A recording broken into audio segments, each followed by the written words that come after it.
अरे भाग्यवान, मेरे जूते कहाँ रखे हैं? मुझे बाहर जाने में देर हो रही है। तभी मालती कमरे में आती है। ये रहे आपकी जूते। मैं इन्हें साफ करने के लिए ले गई थी। अरे वाह, तुम कितनी समझदार हो। मेरे बिना कुछ कहे ही सारे काम कर देती हो। तभी मालती झिझकते हुए रमेश से कहती है, सुनिए जी, आपसे एक बात कहूँ, बुरा तो नहीं मानेंगे ना? अरे नहीं नहीं, बेफिक्र होकर कहो। शादी से पहले मैं अपने मायके में नौकरी करती थी। मैं चाहती हूँ कि अब मैं फिर से नौकरी करना शुरू कर दूं। वैसे भी सारा दिन घर में बोर हो जाती हूँ। देखो मालती, तुम्हारे नौकरी करने से मुझे कोई ऐतराज नहीं है, लेकिन तुम्हें एक बात बता दूं, हमारे खानदान में आज तक कभी किसी औरत ने नौकरी नहीं की। फिर भी एक बार तुम माँ से पूछ कर देखो, अगर वो तुम्हें नौकरी करने की इजाजत दे देती है तो अच्छी बात है। रमेश वहाँ से चला जाता है। फिर उसी शाम मालती अपनी सास के पैर दबा रही होती है। तभी उसकी सास मालती से कहती है, अरे क्या बात है बहू, आज तो ठीक तरह से मेरे पैर नहीं दबा रही। किसी ख्याल में खोई पड़ी है क्या? मैं भी तो जानूं आखिर बात क्या है। अब दरअसल वो माँ जी। अरे हाँ हाँ बोलो, इतना सोच क्यों रही हो? माँ जी, अगर आप बुरा न माने तो मैं नौकरी करना चाहती हूँ। घर के काम करने के बाद मेरे पास काफी वक्त बच जाता है। मालती की ये बात सुनकर उसकी सास गुस्से में कहती है, अरे बहू, तेरी तबीयत तो ठीक है ना?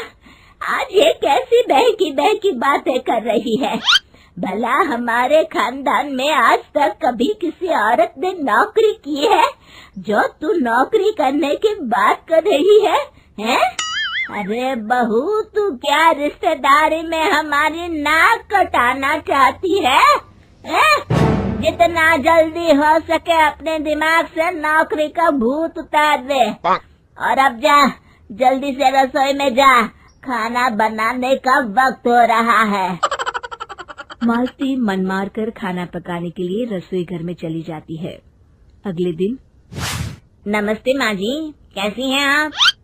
अरे आओ आओ दिवाकर बेटा, बैठो, मैं तुम्हारे लिए चाय मंगाती हूँ।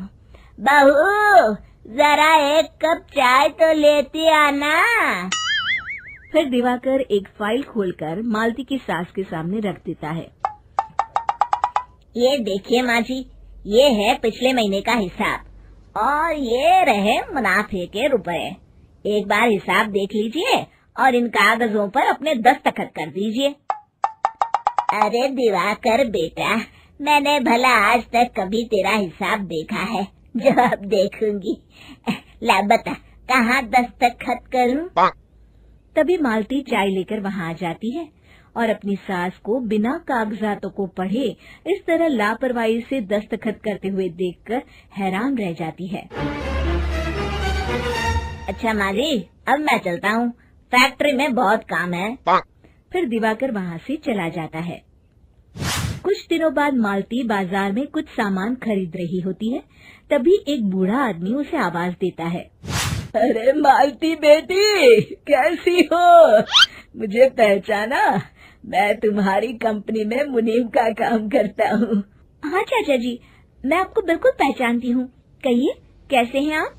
मैं तो ठीक हूँ। कंपनी में कुछ भी ठीक नहीं चल रहा, यहाँ तक कि हमें ठीक वक्त पर तनख्वाह भी नहीं मिलती। ये आप क्या कह रहे हैं? अब क्या बताऊँ, आप लोग तो कभी हिसाब किताब देखने दफ्तर आते नहीं। मेरी मानो तो एक बार आप लोग दफ्तर आकर सारा हिसाब किताब देख लो, आपको असलियत पता चल जाएगी। अच्छा बेटी, अब मैं चलता हूँ, देर हो रही है। फिर वो बूढ़ा वहाँ से चला जाता है। वहीं दूसरी तरफ मालती घर पहुंचकर अपनी सास को सारी बात बताती है। तभी वहाँ रमेश भी आ जाता है, लेकिन मालती की सास मालती की किसी भी बात पर विश्वास नहीं करती। तभी रमेश कहता है, अरे माँ, बिना आग के कभी धुआं नहीं उठता। जब मालती इतना कह रही है तो हमें एक बार दफ्तर चलकर देख लेना चाहिए। वैसे भी हम लोग काफी दिन से अपने दफ्तर नहीं गए हैं। इस तरह किसी एक आदमी के भरोसे काम छोड़ना मुझे भी ठीक नहीं लगता। अगले दिन वे सभी अपने दफ्तर पहुंचते हैं और सीधे दिवाकर के कैबिन में जाते हैं। अचानक सबको एक साथ देखकर दिवाकर चौंक जाता है। अरे माँ जी, आप सब लोग अचानक यहाँ कैसे आ गए? अगर कुछ काम था तो मुझे एक फोन कर दिया होता, मैं आपके घर आ जाता। तभी मालती की सास कहती है, अरे दिवाकर बेटा, आज मैं हिसाब देखने दफ्तर आई हूँ, जरा मुझे पिछले 6 महीनों का हिसाब दिखाना तो बेटा। दिवाकर घबराते हुए हिसाब की फाइल मालती की सास को देता है। मालती की सास फाइल लेकर मालती को देती है और कहती है, ले बहू, देख ले हिसाब। मालती फाइल को बड़े गौर से देखती है और अगले ही पल उसे सारी गड़बड़ी समझ में आ जाती है। वो अपनी सास से कहती है, माँ जी, मुनीम चाचा बिल्कुल सही कह रहे थे। हमारी कंपनी में पिछले 6 महीनों में जितना मुनाफा हुआ है, हमें उसका आधा पैसा भी नहीं मिला। यूँ समझ लीजिए कि 1 रुपये में सिर्फ चवन्नी ही हमारे हाथों में आई है। मालती की बातें सुनकर मालती की सास गुस्से से दिवाकर को पूछती है, क्यों दिवाकर, मेरी बहू जो कह रही है वो सच है? दिवाकर समझ जाता है आज उसका भांडा फूट चुका है। वो गिड़गिड़ाते हुए कहता है, मुझे माफ कर दीजिए माँ जी, मैं पैसों के लालच में अंधा हो गया था। अरे वाह दिवाकर, तू तो एक नंबर का चोर निकला। इतने दिनों से मैं तुझ पर आंख बंद करके भरोसा करती रही और तू मुझे ही चुना लगाता रहा। अभी के अभी निकल यहाँ से और दोबारा अपनी शक्ल मत दिखाना। दिवाकर वहाँ से भाग जाता है। मालती की सास मालती को शाबाशी देते हुए कहती है, बहू, आज मैं समझ गई कि पढ़ाई लिखाई हमारी जिंदगी में कितनी जरूरी है। मैं बहुत किस्मत वाली हूँ जो मुझे तुझ जैसी बहू मिली है।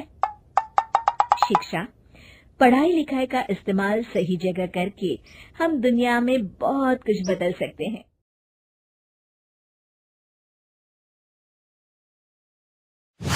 तीन तिगाड़ा काम बिगाड़ा। 3 बहुओं के रवैये से सासू माँ बहुत परेशान थी।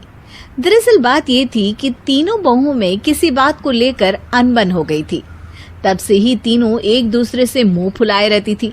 ना कोई सीधे मुंह किसी से बात करती, ना किसी का कहना मानती। पड़ोसी भी इस बात को जानते थे और जाने कैसे कैसे बातें भी करते। इसीलिए सासू माँ ने तीनों बहुओं को तुरंत अपने कमरे में बुलाया। मैं कई दिनों से देख रही हूँ, तुम तीनों अलग अलग सारे काम कर रही हो। ये सब नहीं चलेगा, तीनों को मिलकर ही काम करना पड़ेगा। सास की बात सुनकर एकदम से बड़ी बहू बोल उठती है, नहीं मम्मी जी, मैं इन दोनों के साथ कुछ नहीं कर सकती। मैं इस घर की बड़ी बहू हूँ, फिर भी ये मेरा कहना बिल्कुल भी नहीं मानती। अरे जेठानी जी, जानबूझकर मुझे डबल काम करवाती है आप। और छोटी मुझसे टेढ़े मुंह ही बात करती है। इन दोनों के बीच हमेशा सैंडविच बन जाती है मेरी, और मैं हमेशा आलू की तरह बीच में मसली जाती हूँ। मम्मी जी, इन दोनों को लगता है कि मैं छोटी हूँ तो इनके पैरों तले दब जाऊंगी, लेकिन नहीं, मेरा भी उतना ही अधिकार है जितना इन दोनों का है। बड़ी आई दोनों मेरी चुगली करने के लिए, मुझे क्या कम समझ रखा है। तीनों बहू एक दूसरे से बहस करने लगती है और सास दोबारा ये देखकर टेंशन में आ जाती है और सबसे कहती है, चुप हो जाओ, अब से तुम तीनों सारे काम एक साथ करोगी, आंख बंद करके एक दूसरे की बात सुनोगी। तुम तीनों इस बात को गांठ बांध लो, वरना अगली छुट्टियों में तुम्हारा अपना मायके जाना कैंसिल। सास की बातें सुनकर डर के मारे तीनों हामी भर देती हैं। जी मम्मी जी, मैं समझ गई। हाँ मम्मी जी, जैसा आप कहें। आप जो कहेंगी मैं वही करूंगी। तीनों बहू सास की बात को गांठ बांध लेती है और वादा करती है कि अब से सारे काम वो तीनों एक साथ मिलकर ही करेंगी। ये सब देखकर सास खुश हो जाती है और वहाँ से चली जाती है।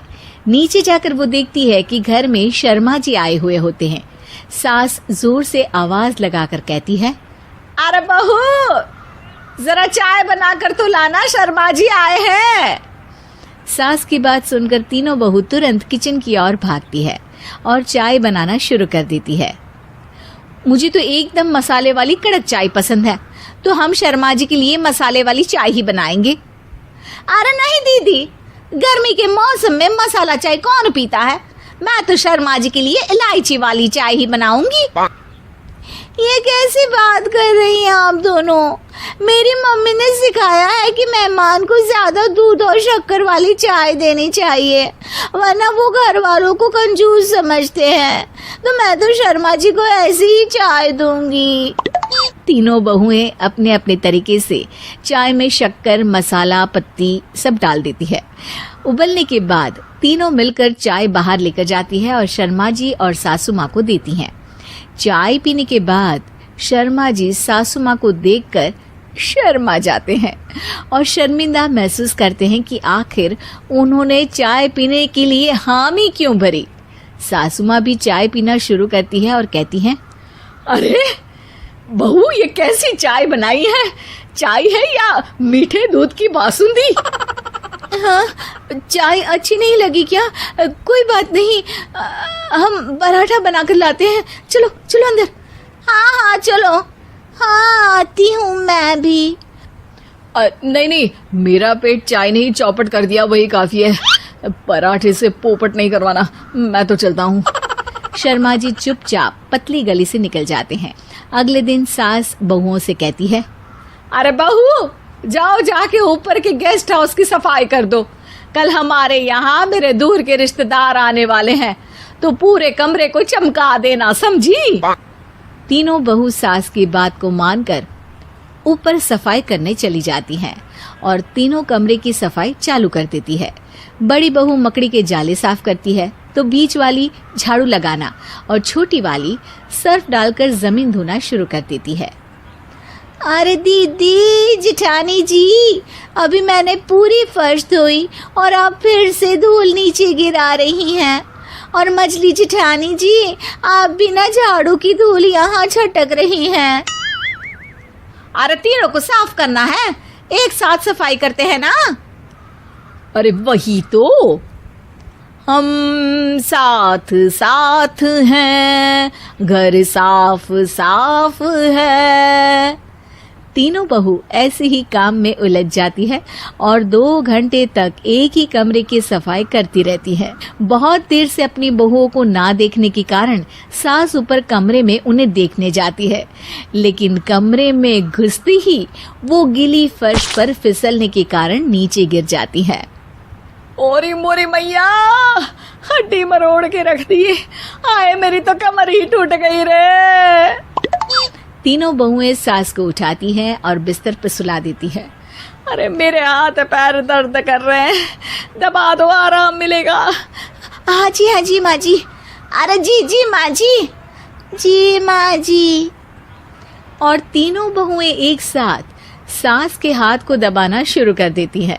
माँ की तो चीख ही निकल जाती है और नतीजा ये होता है कि सास के बचे हुए शरीर में भी दर्द उठ जाता है। हाय राम, ये क्या कर दिया तुम तीनों ने। अरे मेरी तो किस्मत ही फूटी है कि तुम जैसी बहुएं मुझे मिली। हे भगवान, पूरे शरीर में दर्द बढ़ गया है। अब तो पता नहीं कि चल भी पाऊंगी या नहीं। माफ करो, मुझे गलती हो गई मुझसे कि तुम तीनों को एक साथ काम करने के लिए बोला। सोचा था तीनों मिलके अच्छे से काम करेगी, लेकिन बड़े बुजुर्ग सही कहते थे कि 3 तिगाड़ा काम बिगाड़ा। तुम लोगों ने ये बात ना आज साबित करके दिखा दी। तुम तीनों को तो समझाना यानी मानो भैंस के आगे बीन बजाना है। तुम्हें अकेले अकेले काम करना है ना, तो अब से तुम अकेले ही अपना अपना काम करो। तीनों बहुएं वहां से जाने लगती है। अरे कहाँ जा रही हो? आप ही ने तो कहा कि अपना अपना काम करो, तो मुझे मुल्तानी मिट्टी लगानी है। अरे मुझे भी तो नेल पॉलिश लगानी है। मुझे ना मेहंदी लगानी है। सास अपना सर पीट लेती है और कहती है, अरे मुझे भी लगाना है कुछ। क्या माँ जी? क्या माँ जी? क्या माँ जी? तुम्हारे घर वालों को फोन तुम्हारी हरकतें बताने के लिए।